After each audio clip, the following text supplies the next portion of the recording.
Hello everybody. Today we're going to work on making enchilada sauce. As you can tell by looking at me, the last thing that I worked on was pancake batter. I think maybe I better go change my shirt. Okay, here we are again. I have changed my shirt, wearing to make this more authentic. This is an actual shirt from Mexico. Isn't this a nice shirt? So now this recipe will be certainly more authentic Mexican. Oh, wait, I should probably change my hat.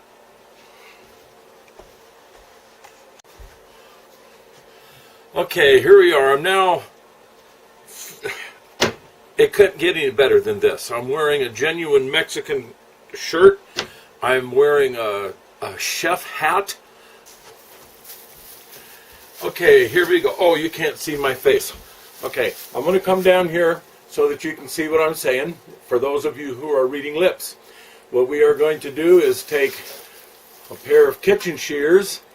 Always use the proper tool. If you don't have any kitchen shears, you can use your children's play scissors, or if you prefer, you can use firecrackers. Okay, here's what we do. I break off this, I just leave that in the bowl. I take these scissors and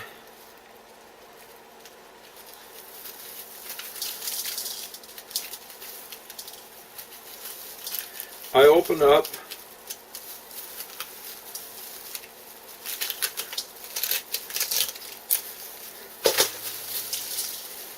and I just let these seeds and the insides of this chili fall into the bowl, and I will reclaim that later. So now basically all I have is the skin, the chili, less the stem and the seeds, and I put those into a Royal Camelot stainless steel saucepan. If you don't have Royal Camelot stainless steel saucepan, then use an old cut-up canteen if you like. Whatever makes it work. Okay, now that we have all of our chilies cut up and in the saucepan, we're going to add water. Oh, something that's very important I forgot to mention. When you cut these chilies up, you should always wear gloves, because the acid that's in these chilies has a nasty bite, and you wouldn't want to inadvertently, like, scratch your eye. Ah! Ah! Sweet mother of jalapeno! Okay, now what we have is our saucepan that has our chilies in it. And now what we're going to do is we're going to take water and we're going to cover this just up to the level of the chilies with water, which is going to be right about there.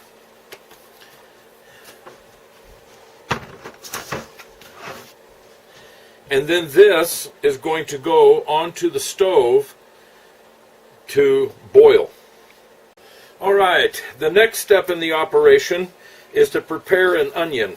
I have here a medium large onion. I cap it, both ends, like that.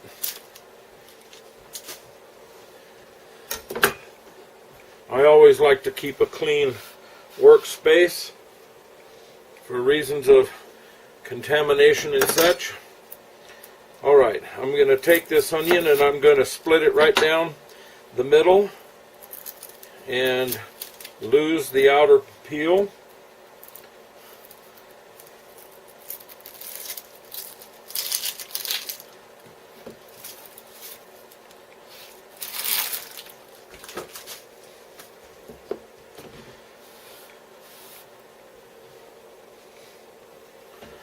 Okay, now what I'm going to do is I'm just going to cut this like this,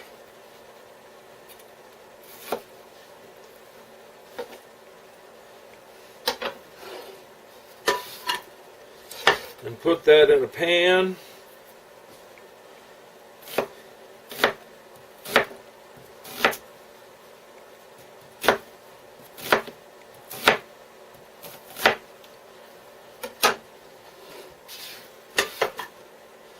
Just like that.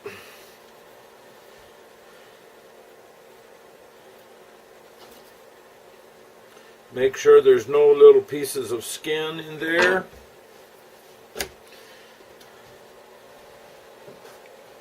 Then I'm going to take some olive oil. This is extra virgin olive oil. And I'm just going to put a little bit in there.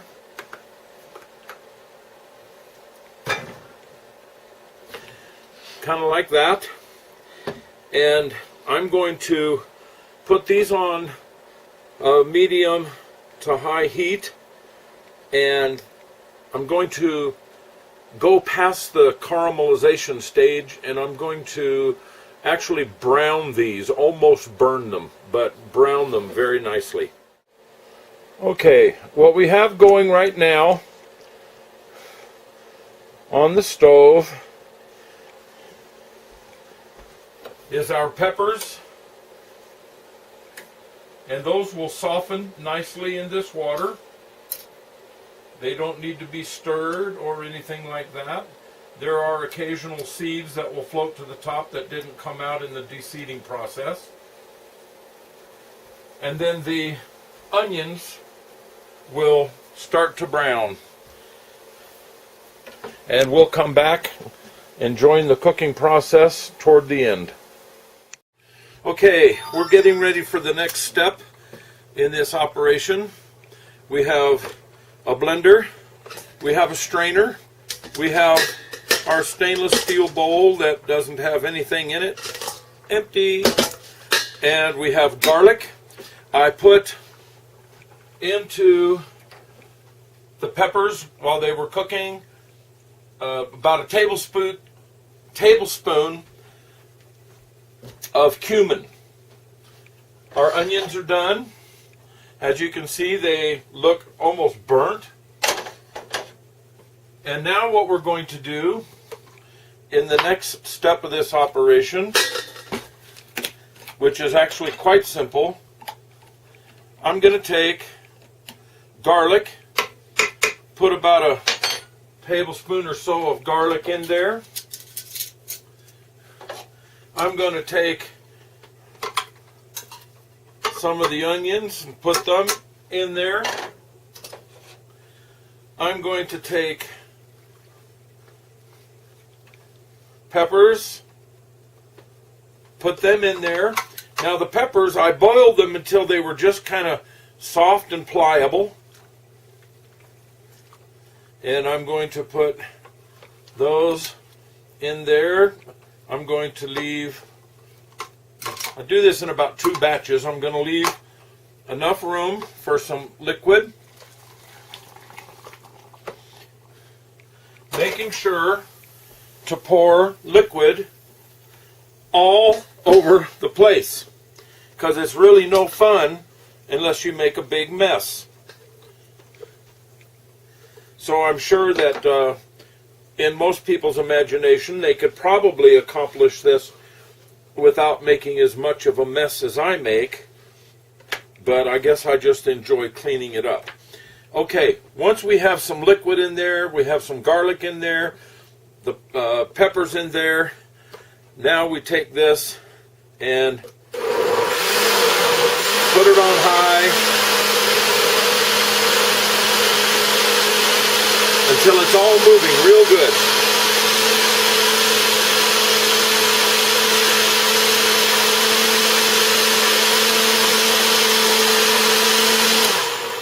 Okay, once we've got it to where it was all just moving, circulating real well, I pour this into the strainer.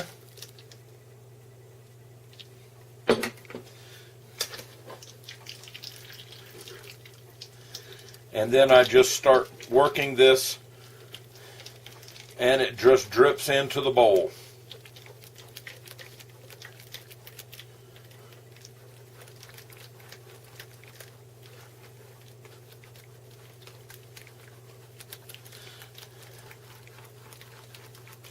And then one of the things that you're going to be left with in here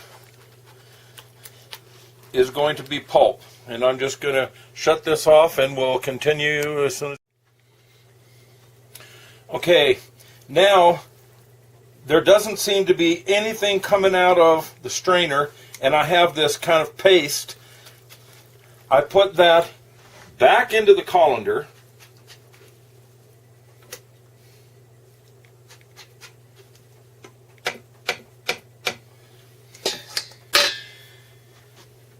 I add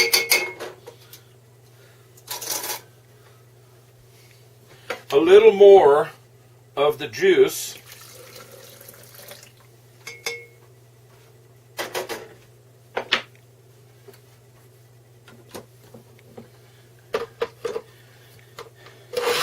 And I give her one more go.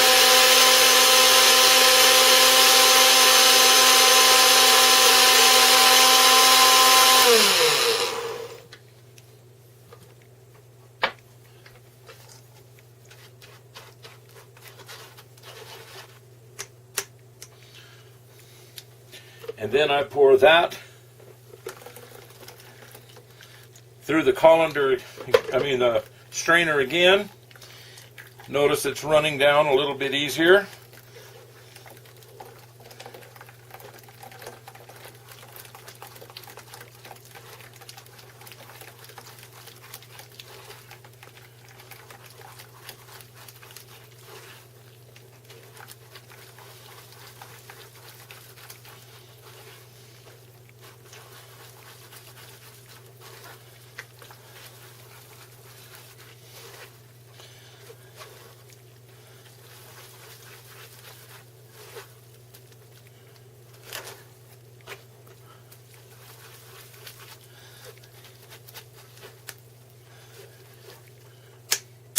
And when you're done, you basically just have this paste that's left over, which I'm presuming is primarily the skins.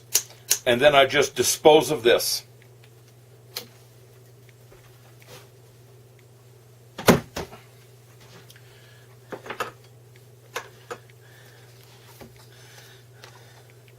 And there we have enchilada sauce.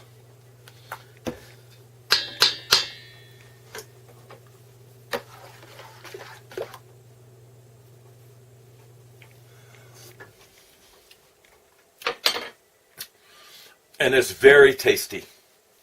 Enjoy. Okay, just to recap, we made enchilada sauce. At least this is what I call enchilada sauce. I'm sure that there are those that would consider this to be somewhat less than enchilada sauce, maybe even garbage, but I enjoy this very much. Now, there are some palates that might find this a little too spicy, and of course in that situation, if you add a little tomato juice or tomato sauce, and you can just sort of add that a little at a time and sample and till it's the right flavor that you like. This is excellent with chili rellenos. It's excellent with enchiladas. I make an enchilada with this, mix a little of this with like a broken up chicken and some cheeses, and then roll it all, shut up, I'm busy, roll it all into an enchilada, pour this sauce over, some cheese on the top, bacon in the oven. It's wonderful. So I hope you enjoyed this presentation, and now I'm going to go throw this away because it's not edible.